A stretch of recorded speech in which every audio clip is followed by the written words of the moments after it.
Welcome, today in front of me iPad 10th generation, and I'll show you how to link or unlink Siri from power button on this device.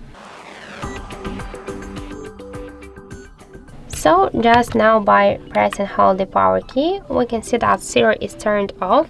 We can turn it on just from here, just by clicking here, turn on Siri, and that's it. But also we have one more way how we can do that. Just first open the settings application. So let's make it just firstly open the settings application. See here, find Siri answered section, and then you'll see here press top button for Siri.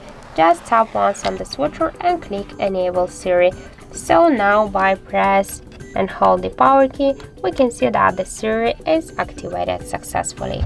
So that's it. Thank you for watching, and if you find this video helpful, don't forget to leave a like, comment and to subscribe our channel.